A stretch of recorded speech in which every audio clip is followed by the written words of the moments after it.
Hello and welcome to variation, a new edition of our notes. This set of notes will not go into your notebook. They will go onto this graphic organizer. If you have your packet with you, awesome. This is on the very last page of your packet. So you can pull that out and you can see obviously that we have some extra practice problems here, yada, yada, yada. So this is on that sheet. If you don't have it, go get it because we're going to be filling all of this information in. So hopefully you have it now. Parallelograms we've already talked about. So this is nothing new, right? We know, let me change this font because I'm going to have to write really small. If it's a parallelogram, both pairs of opposite sides are parallel. Both pairs. So this is just a refresher of opposite sides are congruent. Both pairs of opposite angles are congruent. All consecutive angles are supplementary.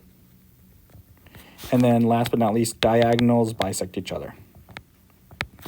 So this is quintessential for all parallelograms, bisect each other. Now, what happens when we get into actual specific parallelograms? There's parallelogram is just one of many different types of quadrilaterals. For instance, a rectangle is a parallelogram. It's a very specific one. And all of the properties of parallelograms carry over. So all 5 of these properties carry down to rectangles. So if you ask, does a rectangle have diagonals that bisect each other? We absolutely do, okay? Or are opposite angles congruent to each other? Both pairs, yes, they are. Even more specifically, all angles are equal to 90 degrees. It's a very, very specific and most defining characteristic of a rectangle, okay? All angles are 90 degrees. And the other one is diagonals are congruent. Now, here's the thing.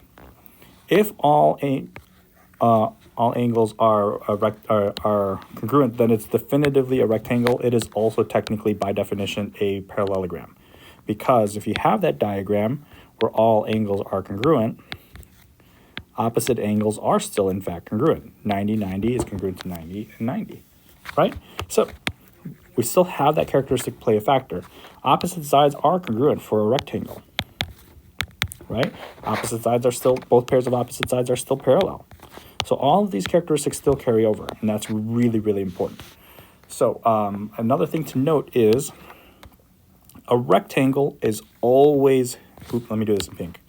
A rectangle is always going to be a parallelogram. But a parallelogram is sometimes a rectangle. Because a parallelogram could just be a parallelogram. A parallelogram could be a rhombus. And that brings us into our next piece. So if you want to kind of have this as a reminder, you can. It's just a nice way to kind of piece it together. But moving into rhombi. Rhombi is a plural version of a rhombus. All properties of parallelograms carry over again. So opposite angles, both pairs of opposite angles are still congruent, yada, yada, yada. So this has 5 properties already built in. Now, we should also know that in a rhombus, all sides are congruent. Okay. We also should know that all diagonals, not all, diagonals are perpendicular. And then last but not least, diagonals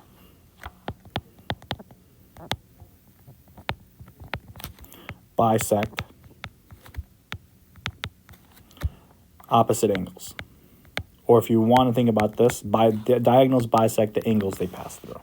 So if we have a rhombus, let's do this off to the side, just so we have one as an example.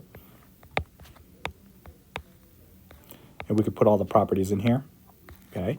All sides are congruent, meaning we have tick markers, a singular tick to show that they're all the same.